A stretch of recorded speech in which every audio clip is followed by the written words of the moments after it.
All right, so here we go. So today we're going to have some limited time because we're starting late. It's already 10:47.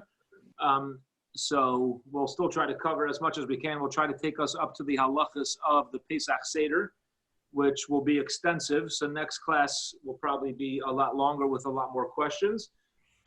But let's go. So we'll start with the halachos that take place 30 days prior to Pesach. So as we know, brought down the Shulchan Aruch, there's a mitzvah for every Yid, for every Jew, to study the laws of Pesach beginning 30 days before Yom Tov and to know the correct way to perform the mitzvos of Pesach. Okay, this obligation is not only 30 days prior, but it extends through the days of Pesach as well. So there is a mitzvah to learn the laws of Pesach 30 days prior, up to and including the day of Pesach, which generally includes, including this mitzvah, is the Shabbos HaGadol drasha. We'll see where we're holding as a shul and as a world when it comes to Shabbos HaGadol, which is now less than 2 weeks away. But particularly including the mitzvah of Shleishim Yom Kodem HaChag is the Shabbos HaGadol drasha, which is always, at least a portion of it is supposed to be devoted to Halachos Pesach, and this halacha could be found in the Shulchan Aruch with the Mishnah Brura in Tav Chav Tes. Okay, so the Rama writes also prior to Pesach, leading up to Pesach, that there is a custom brought in the beginning of the Yerushalmi, Maseches Bava Basra, to give tzedakah to poor locals to enable them to have all their needs for Yom Tov of Pesach in a respectable manner. Okay, so it's not only the regular chiyuv of tzedakah, but it's a mitzvah to give all locals, which is anybody who's come and established. By the way, Alberto Sylvia Poe just texted me that she's trying to get in. Okay, so if you don't mind texting her the okay, number. I'll text her back. Thank you. So a local is somebody who's come in and already established themselves as a member of the community, or somebody who's been there for 30 days. So this obligation, this ancient custom that continues till this time, is tzedakah known as either ma'os chitim or kimcha de pischa, the flour of Pesach. And the Chafetz Chaim warns us that a person who refuses to contribute to ma'os chitim has a tremendous sin on their hand, tremendous avera on their hand. And if you look at the Sharatzi in there's very strong words, very, very, very important mitzvah, and candidly, it may be necessary to be more open to it this year more than ever with all that's going on financially for so many people. We're going to have to come up and get creative with our opportunities to make sure that people who, even if they're not becoming poor, but certainly are in a greater pinch for Pesach, that we can be there for them. Okay, these are halachas. Again, we're in halachas that are 30 days and leading up to and including Pesach, leading up to the laws of, leading up to the day of Pesach itself. Now, starting from Rosh Chodesh Nisan, this Thursday, it marks the beginning of the Birchas Ilanos, which is the blessing that we recite once a year upon seeing fruit trees that are in bloom. And this, the mitzvah of saying the blessing is on men, women, and children. It's ideal that all of us should make this bracha. And the bracha is only allowed to be said when you see the flower bloom that precedes the growth of the fruit. Once you see the growth of fruit, there's no longer an opportunity to make this mitzvah, to make this bracha. It's when the tree is in blossom. And the custom is to do it in the month of Nisan. If a person did not make the bracha in the month of Nisan, either because I did not have a fruit tree. I know there's a few trees. I think the Weintraubs have a few fruit tree in the backyard. A few people do. That becomes very common for people to head out and over to. But if a person did not make the bracha in the month of Nisan of Birchas Ilanos, then b'diavad, a person is allowed to make the bracha in a timely fashion. Alberto, do you mind just muting everything? If you could, then a person should make the bracha b'diavad on any tree, even if it's not the month of Nisan, as long as the tree has not yet ripened. This is true in any locale, okay, such as Australia, which has a different season for fruit to blossom. So it could be in the month of Tishrei, 6 months from now, 7 months from now, and as long as you see any fruit tree in blossom, it's permitted to make that bracha once a year. Okay. Continuing on in the laws of Nisan. The entire month of Nisan is considered like a quasi Yom Tif, okay? Starting from this coming Thursday and throughout the entire month. Therefore, we don't say Tachanun the entire month of Nisan. We also, because of that, we also do not say Tzidkascha at Shabbos Mincha throughout the month of Nisan. We don't say the Yehi Ratzons after Kriyas HaTorah on Monday and Thursday. Hopefully, HaKadosh Baruch Hu will allow us the ability to have Kriyas HaTorah during the month of Nisan. So when the Kriyas HaTorah happens, we don't say the Yehi Ratzons following the laning on Monday and Thursday. We also don't make Kel Males, okay? The custom of Sfardim is to also not say Kel Erechapayim when taking out the Torah or Lam Natseach. That's for Sfardim. Well, we do that. Okay. We also don't fast the entire month of Nisan, including those who have a custom to fast on the yahrzeit of a parent. If that yahrzeit falls out during Nisan, it's not proper to fast. However, a tainus chalom, if somebody has a bad dream, so to remove a tainus, as we learned in the Gemara and Brachas, is like burning up that bad dream. To have a tainus right away, it's like to remove that bad dream suddenly. So a tainus chalom is permitted during the month of Nisan, but in general, like a yahrzeit, things of that sort, a person should not fast during Nisan. Okay, let's now enter the month of Nisan and go to the night of the 14th of Nisan, which is the night prior to Pesach starting, and we'll discuss the halachas now of Bedikas Chametz. What are the laws of checking for Chametz?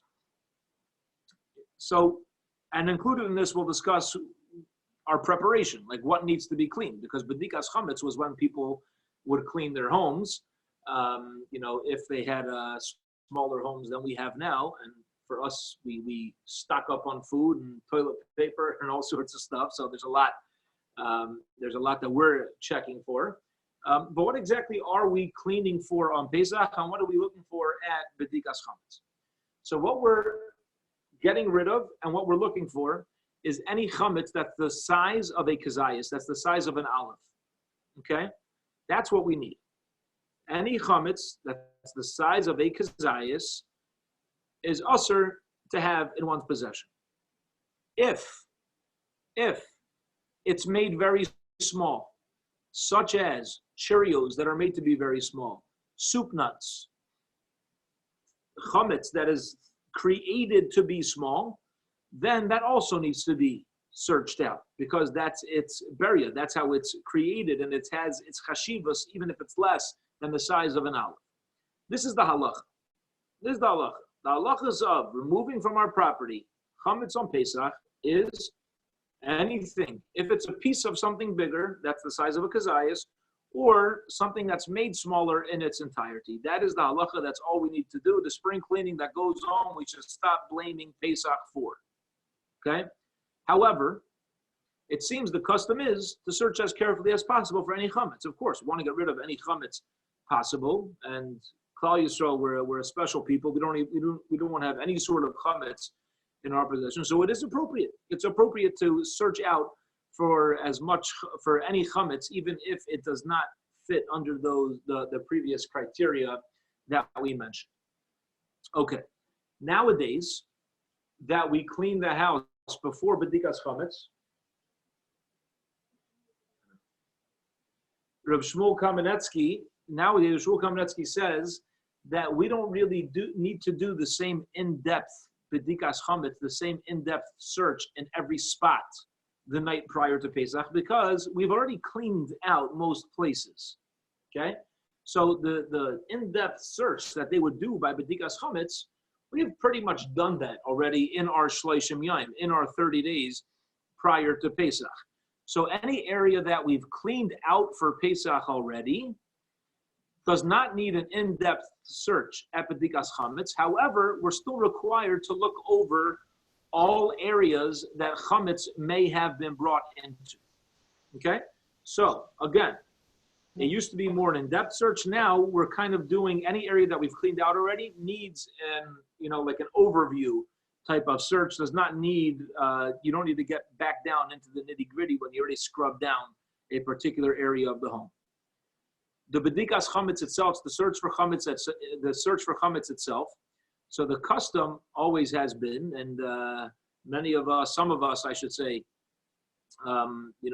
receive in the mail. I haven't received it yet. We'll see what happens this year. You get a little spoon with a feather and a little candle, and you're expected to search out your whole house with a spoon, of feather, and a candle, and you do that once a year. We have no clue what we're doing, right? So is that how we really search for chametz? Is that going to get rid of our chametz? I'm going to be more concerned about lighting my curtains on fire, chas v'shalom, or my tablecloth, or my kids' linens, than I am to find chametz. So is that the appropriate thing to do? So Rav Shmuel Kamenetsky says that lechatchila, it is appropriate and ideal to search with a flashlight, to use a flashlight, even if it's not an incandescent, even an LED bulb that doesn't give off any heat. And he says, I'll bring you a proof that nowadays it's ideal to search with a flashlight as opposed to a candle. He says, I'll prove it to you from halacha, because the Shulchan Aruch says that you're not allowed to use a torch, something with multiple wicks. Now that they use a torch to search the house for bedikas chametz, because the person's going to be too concerned about starting a fire and not be concerned about finding the chametz. Okay? Now, if one uses a torch, even though there's going to be more light, we're not going to check properly because of that outside concern. Says Rav Shmuel Kamenetsky. So too nowadays, when we aren't accustomed to using a candle, a flashlight is safer and we're more comfortable using it than a candle, and therefore a better bedika will be performed. A better search will be performed. However, says Rav Shmuel Kamenetsky, continuing on, he says that since the custom throughout our generations has always been to use a candle to search it out, and that's what it says in the Gemara and in the Lacha, to check la'or haner. So this is what he recommends doing. Lechatchila, he says this is the proper way to check. He says what we should do is make a blessing using a candle, check one small area with the candle for a few seconds, blow out the candle, and switch over to a flashlight. But he says it's even a better bedika to use a flashlight that's going to also hit the corners than to use a candle, because we'll be more focused on the chametz than we will be being careful with the flame. Okay. Now, in the Tendler home, when I was younger, the way it worked is we'd come home, time for bedikas chametz. We'll get into what time it should start in a moment. The candles went on, or the flashlights went on. Some people use candles, people use flashlights, and the lights went out, and we started walking around and playing our game of hide and seek for the 10 pieces. That was us as kids. We'd search for the pieces, and my father would actually would search for the chametz instead of the 10 pieces. As we'll see soon, that's really the halacha. So really, though, there's no issue whatsoever with lights being on. Lights can absolutely be on in the room during the time of bedika. The main thing is to not rely on the light of the room, because light of room really doesn't allow us to get into every nook and cranny to find any Cheerio or a little bit of chametz that's in the corners or under the bed or underneath. A flashlight really helps pinpoint where that light goes, and therefore, even though the lights are absolutely allowed to be on, the issue can become to start relying on that light, and then we'll miss the places that really need to be searched out, which the general light won't help us for. So, but absolutely a light can be on, but make sure to rely on your flashlight as well, or your candle. Okay. Now, when is the proper time to start the bedika? When's the proper time to start checking? So ideally, there's difference of opinion anywhere between shkia, sundown, and Tzeis HaKochavim, and nightfall, which according to Rabbi Feinstein is about 50 minutes after sunset. Ideally, it should be done at Tzeis HaKochavim. Ideally, it should be done at sunset, even if at sundown. At nightfall. Even if a person generally keeps Tzeis, let's say like Rabbi Tam for Shabbos, which let's say some people wait 72 minutes to be strict after sunset on Shabbos, but for bedika, for checking for chametz, it's proper to Zriza Makdim Lemitzvah, to start the Badika as early as possible, and to follow and to follow the earlier time, which is 50 minutes after sunset. Okay, it could be done later at night, obviously, but Zriza Makdim Lemitzvah. If a mitzvah comes our way, we should try to do it as soon as possible, and therefore we should see what time sunset is. I personally didn't look it up. If anybody wants to post on this chat, or if somebody could look it up while we're talking right now, whatever time sunset is on Tuesday night, Wednesday night I believe starts Yom Tov, so Tuesday night, what time sundown is, so 50 minutes following that will be the proper time to start searching for the chametz. Fine. Now there's a custom to put out 10 pieces of bread. Why? So it's not a game of hide and seek, okay? And really, lechatchila, ideally, even the ones searching for the chametz could be the ones who put out the 10 pieces of bread. It's not like I have to hide it from the ones searching for chametz. What's the point of putting out and spreading out the 10 pieces of bread? What's the source? The point is so that before I start my checking, I'm going to make sure that I don't get lazy during my checking and I actually hit multiple points all around my house. Any place that chametz may have entered, I need to check out that area so that it shouldn't be a bracha levatol, it shouldn't be a blessing in vain. Okay? That's why the custom is to put out these 10 pieces spread around. Now, there's really no difference if somebody else puts it out or if I put it out. Either way, it needs to be spread out at different locations, so I go there. And once I go there, if I find, once I go there, thank you, Alberto, sunset 7:31 that day, so 8:21 is going to be the proper time for checking. Thank you, Rabbi Ravinsky. So the main thing is that once I find that piece of chametz in that location, still check that location. I'm not searching for the 10 pieces. Those 10 pieces are put there so that I search that area. Okay. Now, a person should not sit down to a meal or work a half hour before the Zman Bedika, the time of checking. It is permitted to snack, but a person shouldn't sit down to a meal. Also, that's a half hour prior to the time of checking. Also, the halacha is a person must stop even learning Torah once it comes time for the actual checking. So when it comes to work or sitting down to a meal, I shouldn't sit down to a meal a half hour prior to the time, to this man, because I may continue and end up pushing off my mitzvah, even though we said you could snack. When it comes to learning Torah, you don't need to stop before this man, okay? But once it hits the time to start, the time for B'dikas Chametz, I should not start learning Torah. If to finish up a topic of Torah is permitted, I can finish up a topic, but to start a new topic one is not allowed to do once the time, 8:21, hits. Now, it's always better to check, do B'dikas Chametz at night. Okay? Therefore, because it's always better at night, if a person's going out of town, let's say, for Pesach, we'll see how, again, we don't know what's going to be going on this year, but if a person's not going to be home or going out of town for Pesach, it's always, and let's say they leave 2 Wednesdays Erev Pesach. So let's say they leave Tuesday by day. Okay? The regular B'dikas Chametz will be Tuesday night. Let's say you're going out of town Tuesday day.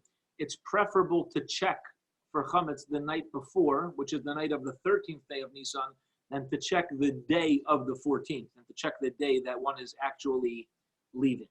Now, this halacha of B'dikas Chametz, the obligation to check one's house for Chametz on the night of the 14th of Nisan, is a chiyuv, is an obligation, even if we know that the house has totally been cleaned out from Chametz. I've already been cleaning for a few days, a few weeks.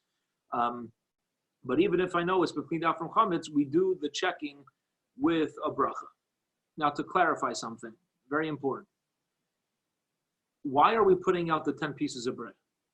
Why are we doing that? Because there are some poskim, there are some authorities that say, now this is not the psak, but there are some that say that if you don't end up finding any chametz, it's potentially a blessing in vain, a bracha levatala. Therefore, put out the 10 pieces. This way you at least found something, and it's not a bracha levatal. Now that we don't ultimately rule that it would be a blessing in vain anyway, but there are some poskim that say that, and therefore we have a custom to put out the 10 pieces. So again, why are these 10 pieces being put out? Due to the fact that I'm making a blessing. That's how the custom started. Therefore, a person who is not going to be home the night of the 14th, a person who's traveling, and checks at a different time, if a person does their bedikas chametz a different time than the night of the 14th, will not put out 10 pieces of bread because there's no blessing anyway. There's no reason to put out 10 pieces of bread. If there's no bracha, there's no 10 pieces. Okay. What areas, common areas, commonly discussed areas need to be checked? So any common area around the home that chametz may have been brought to, obviously needs to be checked. Reb Shmuel Kamenetsky writes in his Kaivetz Halachos that most of this is coming from and we're going through. He holds that there's no need to check clothing dressers.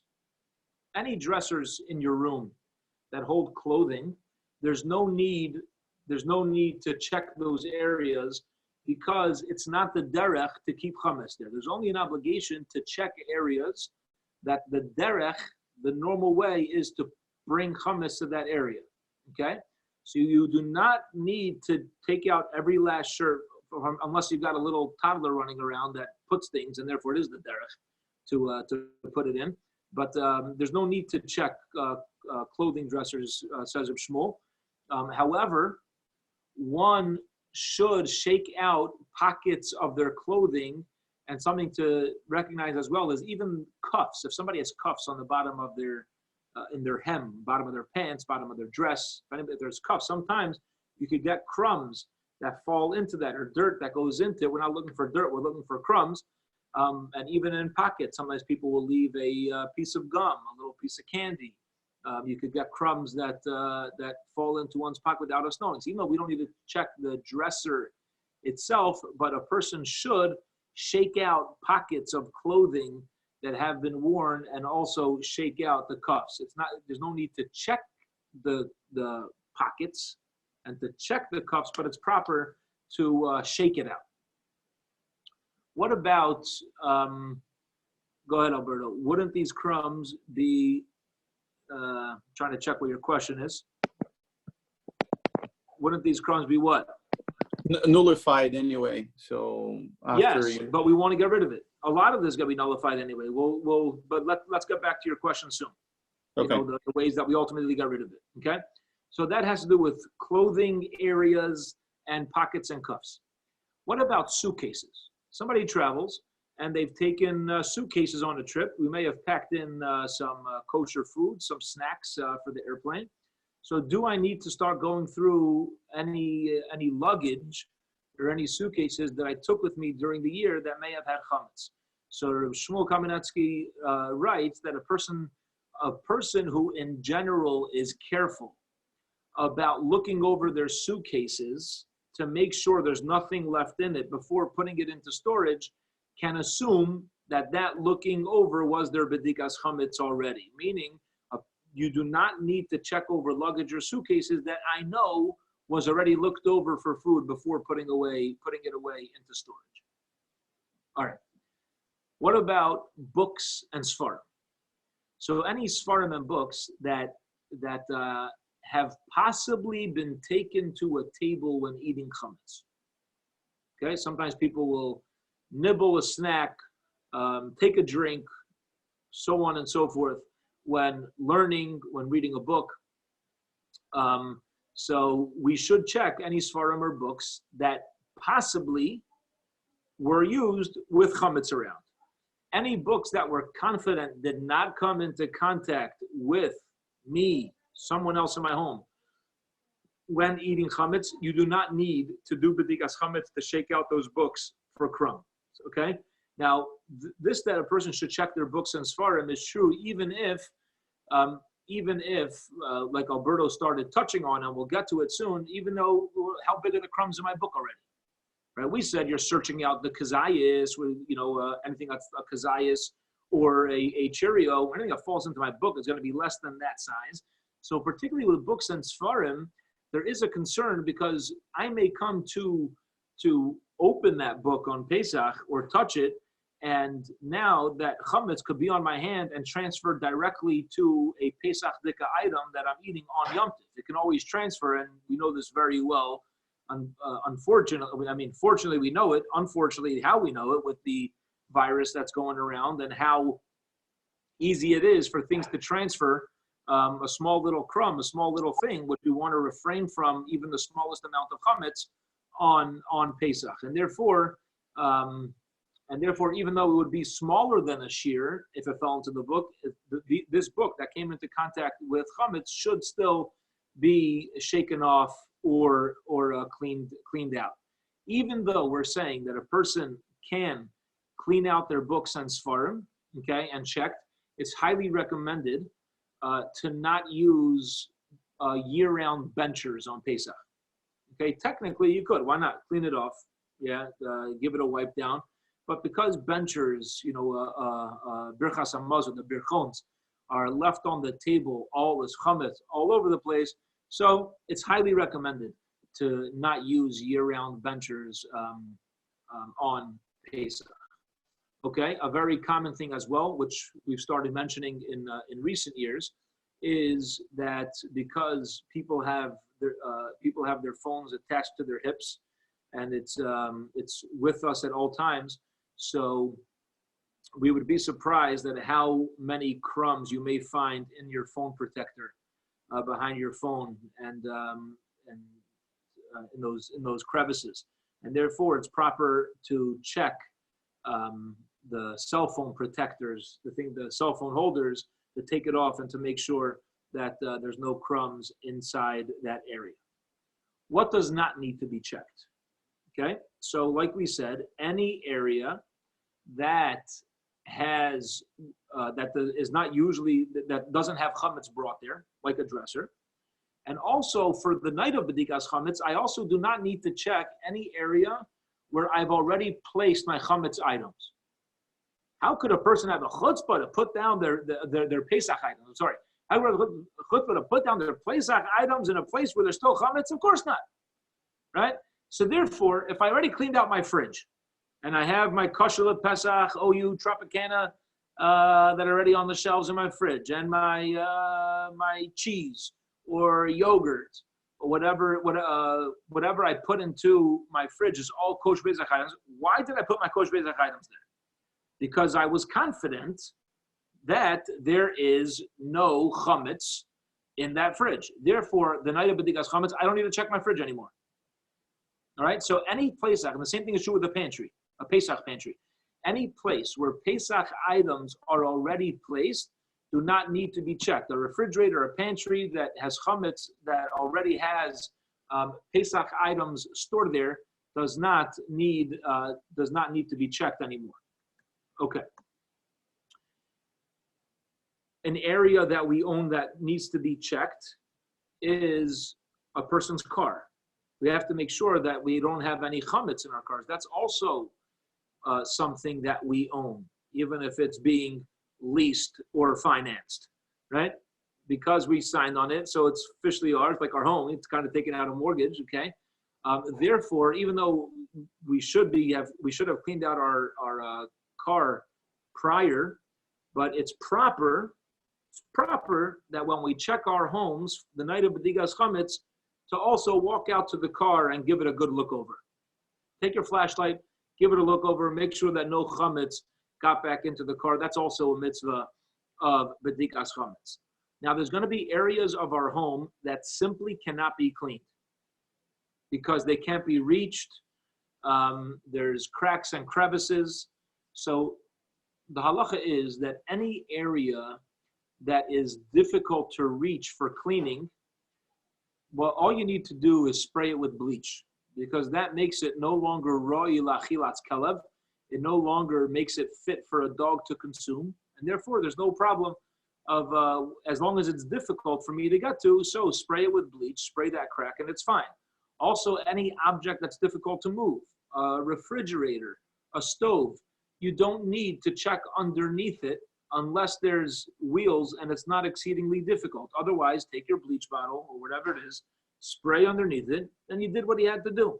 Okay? If a person could move it, because again, there's nothing wrong. I shouldn't say again, we didn't express this yet today, but an important thing is not to become OCD yet. There's nothing wrong with being machmir, as long as it's not coming at the expense of other things, at the expense of our shalom bias, at the expense of our own personal shalom, and our own personal sanity. But if a person wants to be machmir, particularly when it comes, and especially when it comes to Pesach, you're allowed to. We're allowed to be, and a person can be machmir on Pesach. But this is as far as the halacha is concerned. If there's a heavy object, you don't need to start schlepping and calling two sons and a father, whatever these moving. You don't have to call a moving company to move your things. Leave it. It's fine. Give it a spray underneath, and you're good to go. Does anybody know? I'm just curious. Does anybody know if I'm assuming that the garbage cans that we use, outdoor garbage cans, are owned by the city? Is that correct? That's my understanding as well. I think we had that question. Since our garbage cans are owned by the city, and for a lot of us, garbage pickup is at the end of the week. Okay? So as long as the garbage is out in the city's garbage cans, since it's owned by the city, it's fine. Rent them. But they're rented. We rent them. We pay a fee for rent. Yeah, okay. But since when we take it out of our homes, we're removing it from our rishus, I believe a person can rely on that. You could rely on the fact that I don't want it anymore. It's bottled to me for the fact that I put it in the garbage. And I'm saying that it's in the city's property. You can't do with it what you want, the garbage cans. The person can't purposely destroy it. It's owned by the city, and therefore it would be okay to have your chametz out of your domain in those cans, even though garbage pickup may be on Thursday. Even though we rent the can, even though we're paying rent for the cans. What about my car? If I have a leased car, it's the same thing. What do you mean? I mean, my car, not only do I lease it, the company that I work for leases it, and I pay the company. What are you going to do then? Now I'm saying it's not my car. I could say the same thing if they have chametz in the car. So you're right. Particularly by rental, there's a greater room to be lenient, except that the food in the car is still yours. Even though they own the car, the food in the car is still yours. Over here, it's garbage. So I'm saying, I don't want it. I'm putting it out into the garbage, and now I'm even telling the city, come get it now. You want to pick it up Friday? Hey, I don't want it. I prefer an empty garbage can when I start Yom Tov. Right. But it's your decision to come pick it up at that time. Okay, here we go. If, again, we'll see what goes on this year, but if a person does have guests, and it's very common if people have, let's say, guests joining them for Pesach, or even married children visiting parents, so they should check their rooms with a bracha. As long as they arrived a day prior, they could check their rooms with a bracha, because now it's their living area. Even the owner of the home is not going to walk into that bedroom without knocking. So a person is allowed to make a bracha and check the area that they are living in, even if they're being hosted by somebody else. Just to finish off this category of things to keep in mind by B'dikas Chametz, and that is a person needs to check their balconies if they have a porch or a balcony of their home for Chametz, but we do not need to check backyards. Backyards do not need to be checked. You can assume that even if there is Chametz there, animals came along. Those are the basic halachos. Afterwards, we'll hang on and take any discussions or questions about B'dikas Chametz. Let's do one more category that takes place before the laws of the Pesach Seder. We'll do one more category today, and that is we'll just two more things. One, Tainus Bechorim, the fast of the firstborn, the halachos of that, and then also Bir Chametz on Erev Yom Tov. Two short categories. Okay, so the halacha of Tainus Bechorim. So all male firstborns to either parent. Okay, so if I'm a firstborn to a father, let's say my mother already had a child beforehand, but this is my father's first child. Or my father had a previous child, but I'm the first child to be born from my mother, as well as a firstborn following a miscarriage. There is a custom to fast prior to Pesach. Now, this is accepted minhag for many centuries that the Bechorim break their fast on Erev Pesach. You can break that fast if you're a firstborn by celebrating a Masechta Gemara. And I want to bring this down because I think I'm concerned about what's going to be happening this year. Okay? Now, let's discuss in general. So, the accepted minhag is like this. The firstborn's fast on Erev Pesach. There's been accepted minhag to join a siyum. That way you could break your fast. You could join somebody else's siyum. A bris on Erev Pesach, a pidyon haben on Erev Pesach also cancel a fast if a firstborn joins. A siyum made by a boy under bar mitzvah also qualifies as a siyum for an adult bechor. Halachically, a person can even make a siyum, and this is important to remember this, a person can make a siyum on learning one mesechta of Mishnayos. Okay. That's the rule of siyum. I'm going to make it practical in a moment. What are you allowed to make a siyum on? Ideally, it should be a mesechta Gemara, bris, hidden ben. It can also be made, a siyum can be made by a kid under, a boy under bar mitzvah. And really, you can make a siyum on a tractate of Mishnah. There is a custom as well for the father of a firstborn boy, such as myself. I'm the youngest of 13. Yet, I do fast on Tainis Bechorim. I'm not a firstborn. What am I doing fasting? I'm not even close to a firstborn. But since I have a firstborn child, a Bechar, Yaakov is the Bechar, and he's too young to make a siyum. The truth is, this year, if there's a Bechar, if he has the ability to attend the siyum, he could do it on his own. He could do it on his own behalf. But if a person has a child, a Bechar, that's not able to attend the siyum, the father should do it on behalf of his son and attend the siyum. There's a discussion if somebody let's say a person was born non-Jewish, and then they become a ger, they convert, and they're a firstborn to their child. So it seems that it's appropriate for them to join in a siyum, because they were also included in that happenstance and that miracle of Tainis Bechorim. Okay? Now, let's get practical. We will see what happens this year with the virus and how people, and if people are able to get together. But absolutely, it's totally allowed to make a personal siyum with nobody around. You don't need a minyan for a siyum. There's no such thing. And therefore, if anybody is a firstborn, and we currently do have a concern, I'm taking the day by day. I don't know. It's really hard to know what's going to be in 2.5 weeks. But being that there is a chance that we may not be able to make public siyumim, I think it would be proper for anybody who otherwise would have needed to attend the siyum to learn a tractate of Mishnayos, even if it's a small tractate, Makos, Megillah. There's a few tractates that have 3 chapters.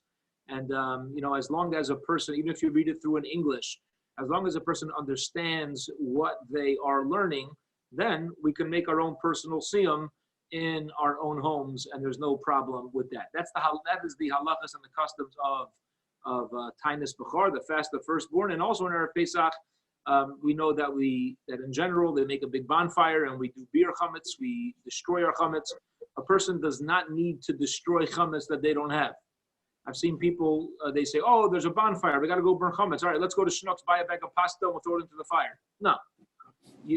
The minute you burn chametz that you own. You don't need to burn chametz that you don't have, right? So you don't have to go spend money to burn it. Ideally, and we've been pointed out in previous years as well, ideally a person should, before burning it, should not use any sort of lighter fluid on the food before throwing it into the fire, because now there's no point. Once I pour lighter fluid on it, it's no longer fit for a dog to be eaten, so I don't get my mitzvah. So it should the fire should already be going. Then throw my edible food in, and now I got my mitzvah. I don't know the proper times for that yet, but God willing, Mirza Shem, I guess together with Alberto, I'll put you up to the task, Alberto, if that's okay. We'll send out the latest times for on Erev Pesach for the latest time to chametz, latest time to destroy chametz. All right, and it's already 11:27, so we'll hold it here in the Mirza Shem next Sunday morning. Hopefully we won't run into the same original issues with the number. We'll get on board before that, but next week we'll do all the in-depth details of the halachos of the Pesach Seder itself. That's the end of this, and if anybody would like to discuss any questions about any of the categories we discussed, from the laws of Nisan through the laws of the Dikas Chametz, Tainus Bechorim, and Bir Chametz, please feel free to ask. I just have one question. Hopefully we'll do Zoom tomorrow morning. And what time's DAF tonight, Alberto? It should be a little later. I think we set for the same time because the difference was minimum. So I think the DAF is at 5:50. 5:50. Okay, if you could send Rabbi Ravinsky the link. Okay, I'll include him in the invite. I just have one. Aliza Bregman's got her hand up. Okay. Can I talk? Yeah, go ahead. I can hear you. Can't even see you. Oh, okay. Yes. My oven is a little bit complicated. I just wanted to know if I turn it to like the highest setting, the self-clean it's too, I can't use the self-clean because it doesn't get hot enough. So when I clean my oven, I'm going to put it on the highest setting for an hour, I think. But I wanted to know, can I use 409 or do I have to use Easy Off? Just make sure there's no schmutz in it. Make sure there's no schmutz. In other words, if there's any grease or anything in the oven, you want to take a spray, whatever you could use to get the grease off with steel wool, scrub it down, make sure there's no schmutz, as they say. And once you're confident enough that it's clean, then do the process that you said. So you use steel wool? To scrub it. No, you want to make sure.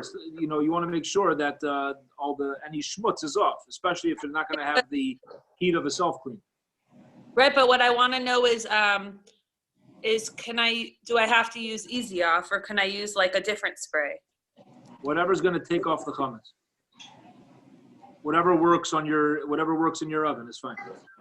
Okay, because my oven, I can't self-clean it. It makes it too cool. So, okay. Thank you. All right, no problem. One question.